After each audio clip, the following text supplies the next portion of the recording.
அப்போலாம் இங்க நடந்தது கேப்டன் முதல்ல கேப்டன் அண்ணன் விஜயகாந்த் அண்ணனுக்கு 74வது பிறந்த நாள் வாழ்த்துக்கள்.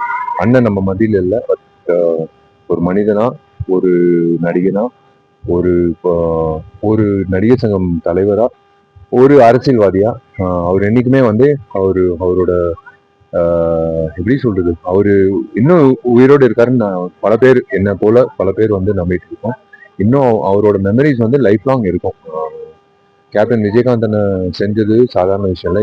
இப்போ அண்ணனுக்கு மரியாதை செலுத்துறது அது கண்டிப்பா மனசார எல்லாரும் பண்றது. ஏன்னா இன்னைக்கு ஸ்டண்ட் சீக்வன்ஸ்னால ஸ்டண்ட் யூனியன் சம்பந்தப்பட்ட எத்தனை ஃபைட்டர்ஸ் வந்து அண்ணன் கையில சாப்பாடு சாப்பிட்டுருக்காங்க, அண்ணன் கையில நன்கொடை வாங்கியிருக்காங்க. ஸோ அவங்களுக்கு வந்து ஆத்மாத்மா அவங்க அண்ணனுக்கு மரியாதை பண்ணணும்னு எங்களுக்கு ஒரு வாய்ப்பு கிடைச்சிது. ஊட்டியில ஷூட்டிங் படத்துக்கு நடந்தாலும் அதே போல அண்ணன் அவரு முன்னுதாரணமா அண்ணன் வந்து இப்போ நாங்க 2025 பண்ணிட்டு இருக்கோம். ஆனா அண்ணன் வந்து எப்பயோ ஆரம்பிச்ச ஒரு விஷயம், எத்தனையோ வருஷம் 30 வருஷம் சொல்லலாம். 30 வருஷம் முன்னாடியே திருமூர்த்தின்ற திரைப்படத்துல நீங்க முதல் காட்சிகள்ல உங்களுக்கு தெரியும்.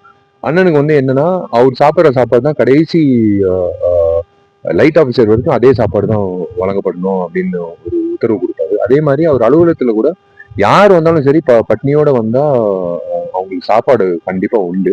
அது சினிமா சம்பந்தப்பட்ட ஆட்களா இருந்தாலும் பொதுமக்களா இருந்தாலும் தினந்தோறும் சமைச்சுக்கிட்டே இருப்பாங்க. அதுதான் வந்து நான் இன்ஸ்பிரேஷனா எடுத்துக்கிட்டு நான் என்ன ஒரு அவரை ஒரு ஒரு இன்ஸ்பிரேஷன் வச்சுக்கிட்டு நான் முடிஞ்ச அளவுக்கு நாங்களும் பண்ணிட்டு இருக்கோம் எங்க அலுவலகத்திலயும் சரி, படப்பிடிப்புலையும் சரி. இது ஒரு சந்தோஷம். எல்லாருக்கும் நல்ல சாப்பாடு, ஏன்னா எல்லாரும் சாப்பாடுக்காக தான் உழைக்கிறோம். எல்லாருக்கும் ஒரு நல்ல சாப்பாடு கிடைக்கணும்ன்ற ஒரு உணர்வு. அண்ணன் தான் வந்து அதுக்கு முன்னுதாரணம். அண்ணனுக்கு ஒரே ஒரு விஷயம் சொல்லிக்க விரும்புறேன். எங்கிட்டயோ பாக்குறாரு, கண்டிப்பா 2 மாசத்துல உங்களோட கனவு கட்டடம் வந்து கண்டிப்பா இன்னொரு லாஸ்ட் ஸ்டேஜ்ல இருக்கு, கண்டிப்பா வரும்ல. அவங்க குடும்பத்தினர் சார்பா நாங்க வந்து எல்லாருக்கும் சாப்பாடு கொடுத்தோம்.